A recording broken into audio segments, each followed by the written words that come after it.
Hello again, and welcome to the final episode of Season 6 of Law Candor. Hard to believe it's the final episode. It's gone by quickly, but thanks for joining us, and thanks for helping us as we explore the legal technology revolution. My name is Rob Hellewell. I'm here with my co-host, Bill Mariano, and we're thrilled to have you here on the last episode of the season. Before we kick off with our guest speaker for today, we want to, of course, talk about sightings of radical brilliance. And of course, this is where we talk about news and other innovations that have caught our eye. And this one is particularly interesting. And I'll let Bill go ahead and kick it off. Yeah, we found this on wired.com. And this is for all of you that just downloaded the new iOS 14, the iOS 14 privacy and security features you should know about. And basically, this article just lists, this is from, end of September 20th in Wired.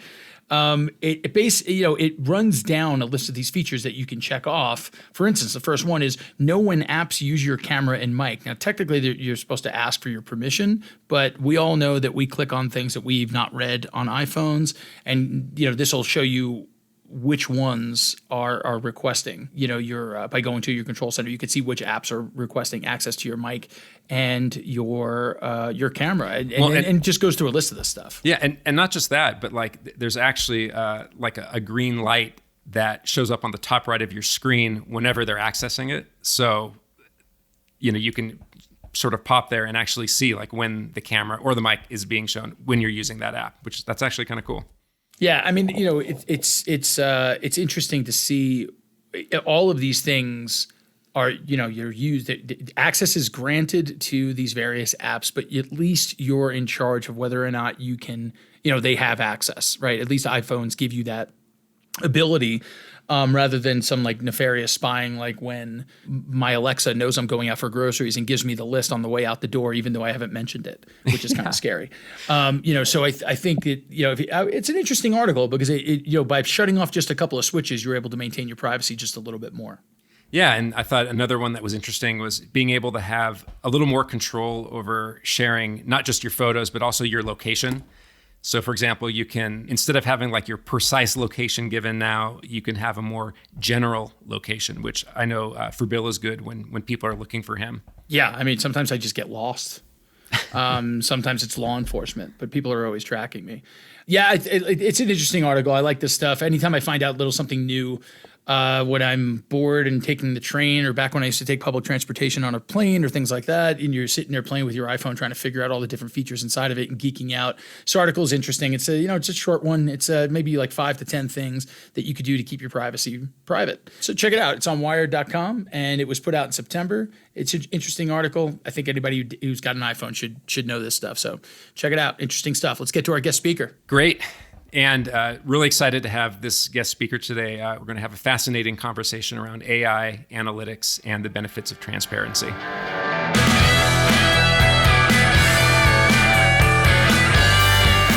All right, so like we said, we have a great episode today. David Teich, who is a senior contributor at Forbes, is joining us to talk about AI, analytics, and the benefits of transparency. David, I love kicking off every podcast with this question because it's always it's indicative of a lot of things. No one's ever planned to be in this business, right? No one ever went to college and said, I want to touch on ediscovery and AI. People just sort of happen. I'm curious, how did you find yourself writing about AI and the intersection of law, for Forbes? How did you get to that point? Same as you, only not quite. I always knew as a kid I wanted to somehow combine business and computing. And as I like to say, I started off on the computing side of business and then ended up on the business side of computing. And what did that is in the 80s, perfect time to do it, I got interested in AI. And I went back to get a master's in expert systems looking at business decision making. And it was way too early. But while doing it, I had to admit that as much as I loved coding, I had a whole lot more fun getting the brain of the lead researcher onto the whiteboard than I did getting the whiteboard into the computer. And because for 3 generations back, my family's been in marketing and advertising, I kind of figured that's where I should go. So I slowly moved over and got into product marketing, about 20 years in Silicon Valley. And then I proved I'm not an economist by buying a house there and going to a startup 3 months before the internet bubble burst. Lost everything, moved overseas for a few years, sold marketing services, came back. And then when I came back, while I was looking for jobs, because I'm a product marketer who loves talking and loves writing, I got a couple of columns. And back then, it was about 11 years ago, 12 years ago, it was focused on business intelligence because I've been in enterprise software. And then within the last 10 years, as no doubt you've noticed, AI finally started creeping out of the sandboxes that are academia and Google and Amazon and hitting the real world. And so I already had an edge in, and because of my long ignored AI background, I said, ooh, opportunity. And so that's what I then shifted from business intelligence to artificial intelligence and aiming at mid and upper level management, trying to explain to them what's going on. And legal is an area, as you no doubt, as you said, ediscovery, lots and lots of data. So one of the first places out in industry where people started applying it. So it sounds like you ran. So it sounds like the world ran to you rather than you running to where the world would be. They caught up to you, is what it sounds like you're saying. I'd love to say that. Now, if only I've said it for you. Yeah, I've said it for you. Okay. And David, one thing, I think if you look at how different industries have adopted AI, certainly, marketing, customer segmentation, some people have made a lot more progress than I think the law in general. And I think maybe one of the issues around this reluctance from lawyers to really embrace AI sometimes comes from a lot of the unknowns about it, or sometimes what we call, the black box about AI. And just wondered if you could comment a little bit on your experience with people's perception of this black box and why, what we can do to help overcome that. Yeah, I think it's important, not only just for the AI standpoint, but having been in high tech for 40 years. I mean, let's be honest, technology to most people is a black box. Forget AI for a minute. I mean, it's something that people understand can do things, but it's always made people nervous. What's happened in AI, and we have to be specific when we're talking about the black box now. I always like to say AI is defined as those things we still don't know about human intelligence. Because when I was studying in the 80s, robotics, natural language, vision, those were part of AI. And as we got to know them better, they became their own areas. And they're still considered, in theory, part of AI, but they're robotics. When we're talking about the black box, we're talking about a specific subsegment of AI called deep learning or neural networks. And that seems to be more of a black box because if you imagine it, what it is the people doing it, because, hey, it pays better, call them perceptrons or even neurons when they want to go overboard and act like they're like the cells in our brain. But what they really are multiple layers of nodes that are just bits of code. They're programming, just like any other bit of programming. And each layer, if we talk about vision, for instance, these days, with multiple layers, one layer of nodes analyzes and identifies shading. Another one is, there are lines in the image. And then it slowly builds up an image and what's going on. And so it's a complex relationship between each of the nodes in a layer and between all of the different layers. So that's very complex. And we've spent, decades just trying to figure out what's the input, what's the output, and not worried about the connectivity. Because again, one of the biggest things why AI failed when I was studying it is hardware was slow. And now with the cloud, the advantages of AI these days are not basically because of theory. They're because of the cloud and parallel distributed computing process gives us the power we need. And so they were quickly expanding it and doing things. And so nobody's looked inside the layers in a while. And I think it's hard for people, David, right? Because, some analytics are just easier to understand. A decision tree is something that I think everybody can pretty easily grasp. In the legal space, most of the in-case analytics tools are built around, a logistic regression or a support vector machine type model that, again, is just a little bit easier to understand. But I agree with you when you talk about, a neural network, that is just infinitely more complex and I think difficult for a lot of people to get their heads around. You're right. I just went on a tangent. I had an old friend years ago. She used to do decision trees for her boyfriends. It's a lot. It's a lot. Yeah, she was a nerd. Ended up with a PhD. Yeah, she really smart person. But yeah, that was funny. But yeah, no, nobody's going to do logistical regression on dating. I'm really glad my wife doesn't do a decision tree on me. I'd be gone. I would be gone. But so the other complexity I would have to say about the black box is part of it. I talked about vision, but I've also mentioned what used to be part of it is natural language. When you look at, they understood vision much faster, and that's why one of the earliest places with AI was a lot of the medical, radiology, and the rest. With natural language, it was slower, and only really in the last about 3-4 years have chatbots become more complex and able to do things. There's the famous one about Microsoft put out a chatbot out to the internet to show how wonderful their technology was, and within 20 minutes it turned racist. So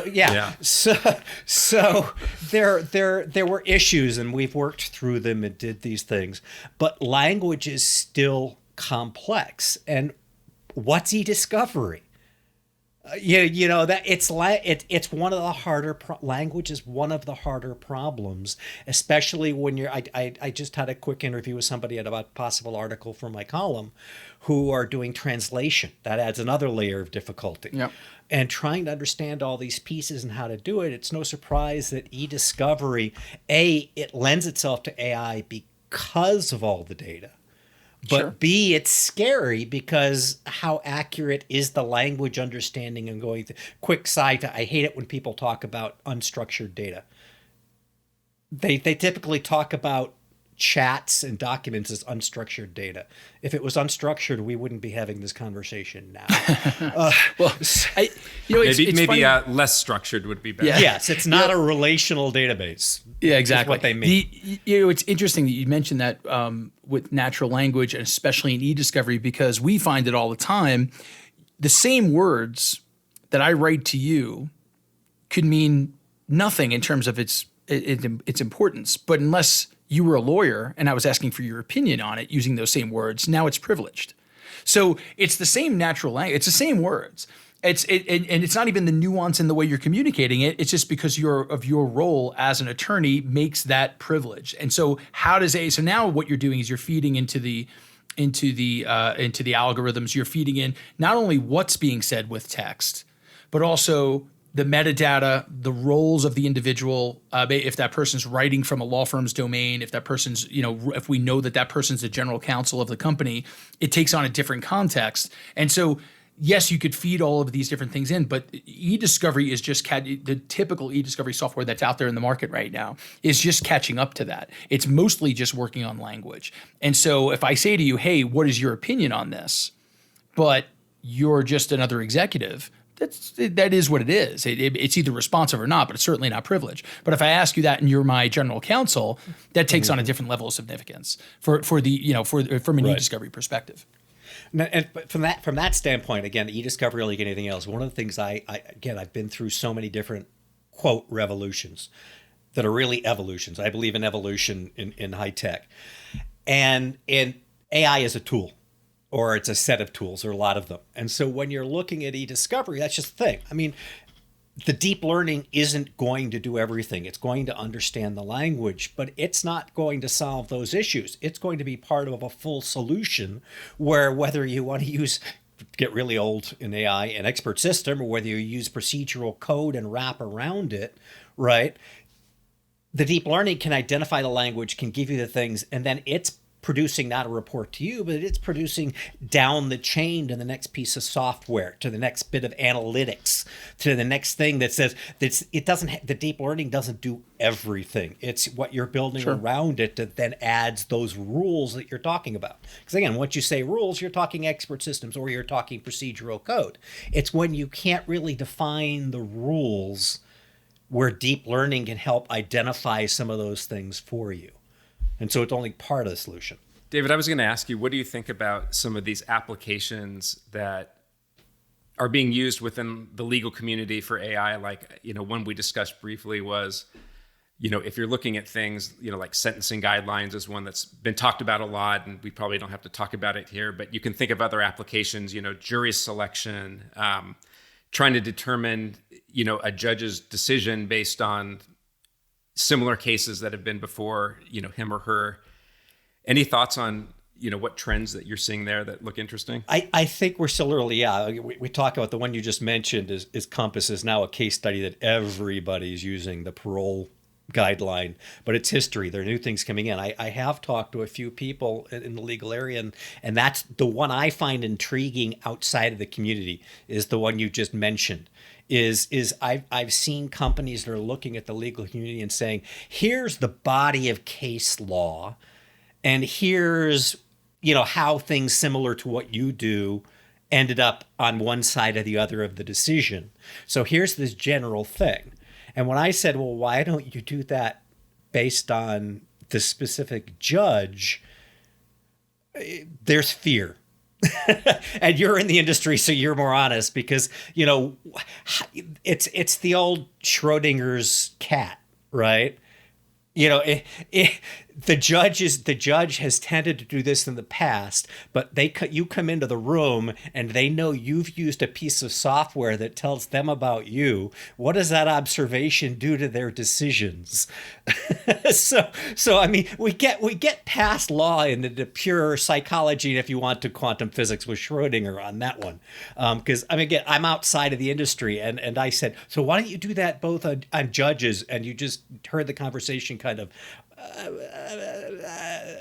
Well, the funny thing is you bring in jury specialists and you bring in judges. These people have been employed for years, right? Where they will help you make that jury selection. They will help you, quote unquote, forum shop. And once you get stuck with a certain judge, they will tell you how this judge has reacted. So all this is doing is amping up the computing power. Yep. So it's not in the mind of this $5,000 an hour, jury consultant, but rather a program that's infinitely less expensive, you would think, because technology always makes things like that less expensive. Agree. I think, though, interesting, jury selection to me is intriguing because, as you said, it's been done, these experts that you're charging. But again, part of the fun is these experts are more nebulous, right? What were the decisions between choosing this? We come back around to transparency, right? Well, and especially in jury selection where the goal, one might say, is to actually choose a biased jury. And yes, yeah.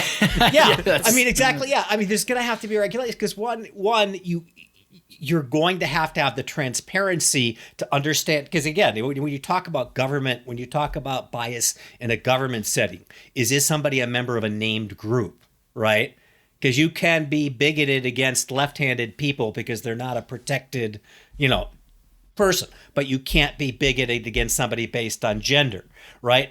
In jury selection, you're going to have that transparency into the system so that a judge or an external regulatory agency can understand, did you use the right kind of biases in your jury selection? And I know that's, a lot of people aren't in legal or a nerd like me. The right kind of biases? What do you mean? Yeah, and there's a large body of case law around, what biases are okay and not okay in jury selections, for sure. Yeah. And on this podcast, we're not biased against nerds. We welcome them. Yeah. So you're very, very welcome to. We're among our own. Yes, there you go. Let's get to transparency a little bit. How did analytics come into play as a result of providing transparency into AI? Well, we're going to have to understand at this point, the only analytics you get right now is people are spending a lot on analyzing the data and trying to clean data and remove data before it gets sent into training systems. And I'm amused that AI people think they've invented the concept that, data is important. Again, 40 years, there's an old saying that data always rises to meet available storage. We've always been dealing with big data. We've always been dealing with it, but they're trying. Is that kind of like your goldfish will keep growing the bigger bowl you put it in? Exactly. Okay. Exactly the same kind of thing, except sadly you don't have to feed the data; it just kind of happens. But so that they're starting to do analytics on it to and again, it can be statistical, or some people are even starting to use AI on the AI data, kind of wonderfully meta, to understand what it is, to clean it, to do those things. But the next step that's going to happen, I think, if AI companies don't start doing it voluntarily, I think not soon, because again, governments are slow. There needs to be transparency into the box. There's nothing that says you can't look at the weights going into each layer of that deep learning network we talked about.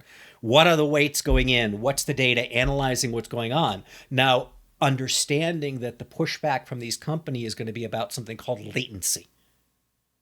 How fast does the system respond? Because you have to add extra code in those layers to do the analytics. Then it can affect performance. And so I think that's the next step. It's going to happen. But again, the scale out, the cloud architecture will help that. We keep getting faster hardware. We now know parallelism a lot better than we did. And so right now we're seeing the analytics on the data. It's now going inside of the network that I think is next. Of course, bad data in gets you bad results, right? That's the one thing you always see is that and I think you could look no further than the political polls, and the crisis going on there now with I'm going to be not taking a side politically, but just the polls were way off both at the congressional level, the Senate level, and the presidential level, and I think that whole business is got an issue right now because they've had now 2 back-to-back presidential elections where you've had congressional polls, Senate polls, and presidential polls all being way off. In 2016, they could at least say it was within the margin of error, but they can't even say that anymore. Right. Yeah, no, that one I just read an interesting article about statistics is basically the old concept was that the people you could reach for surveys represented the general population. Now it doesn't. But on the other side, I think when you talk about data, one of the other funny things having been in so long is there used to be a phrase in the early days of computing called GIGO, garbage in, garbage out. And along came the PC and lots more people started using it. And I remember one pundit said, we should now think of it as garbage in, gospel out.